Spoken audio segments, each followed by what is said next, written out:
Hello, Philadelphia. My name is Mike. I am from Lancaster County, Pennsylvania.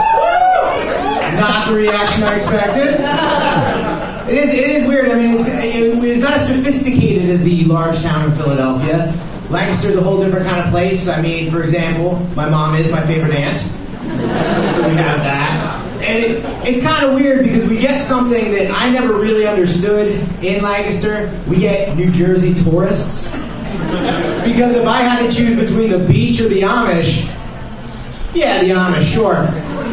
And it's weird because apparently New Jersey is full of robbers and thieves because none of them are allowed to pump their own gas. And they get to our fair town of Lancaster, pull up to our Wawa, and when they get out to try to pump gas, when couples do it, it sort of looks like two 14-year-olds having sex for the first time. Like, they know the hose is supposed to go in the hole, but they're not really sure how to get it in there. She starts bitching that he isn't doing it right. They finally get it in there, and he pulls out too soon and just sprays shit everywhere. I realized after telling that joke I need to make one thing clear. I never actually watched 14-year-olds have sex. Megan has made a list, but I am not on it. Don't let the mustache fool you. And I love this mustache. It's awesome. If I ever go blind, I can know exactly how old somebody is.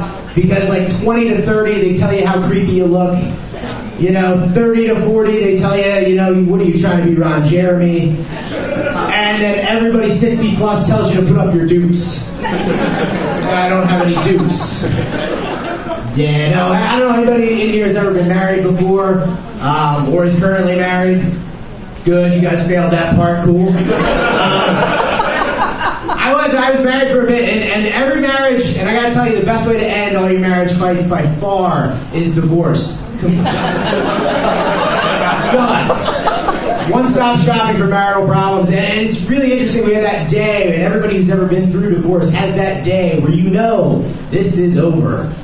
We're driving down the road, and I don't know, guys, even if you're in a long-term relationship, usually after like year one, ladies, you've heard every cool thing we've ever done. Because we didn't expect you to come back after day one.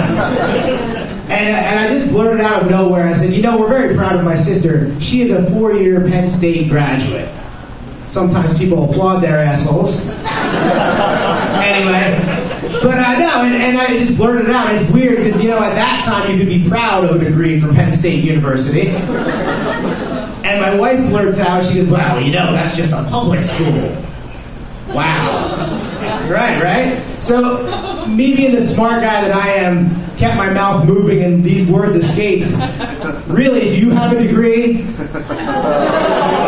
Yeah, that's like day 2 information, not year 4 information, And she said something I'll never forget. She said, well, yes, I have a teaching degree from Empire Beauty School. I think University of Phoenix would have been a better answer for her.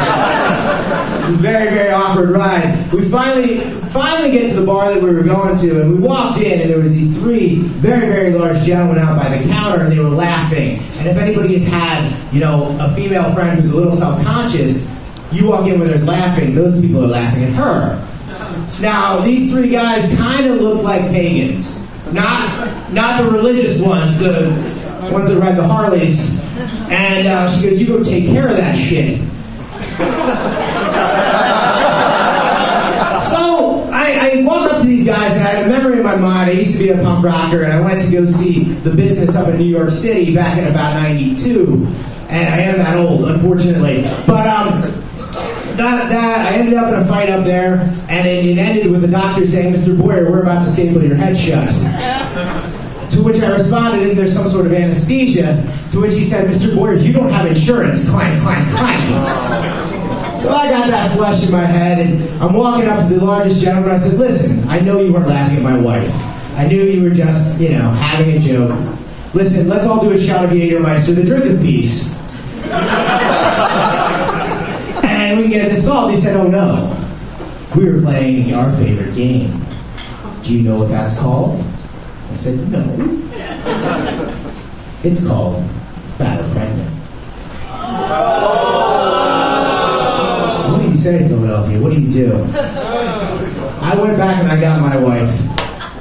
I put my arm around her and I pulled her up to those gentlemen. New York fresh in my mind. Thinking about that, and I looked that man dead in his eye and I said, you listen here and you listen good. I don't know you and I don't know where you're from. But clearly, she's fat. And we got the fuck out of there. I was not getting my head split open for a woman I plan to divorce. That is not. No way is that happening. No way. And once you get divorced, you have to start dating again, which is tough. And I was at the gym the other day, and there was a larger lady working out really, really heavy set, and she was working out really, really hard. And all I could think was, why doesn't she just date black guys? That seems so much easier. But next to her was this stout lady as well, with long blonde hair, and I walked up thinking, what am I going to say? How do I close this deal? How do I get this to work out? And she turned around, and she was a dead ringer for Dog the Bounty Hunter. And that is the best blowjob I ever got in Planet Fitness, ladies and gentlemen. I'm Mike Ward. Thank you very much, Philadelphia.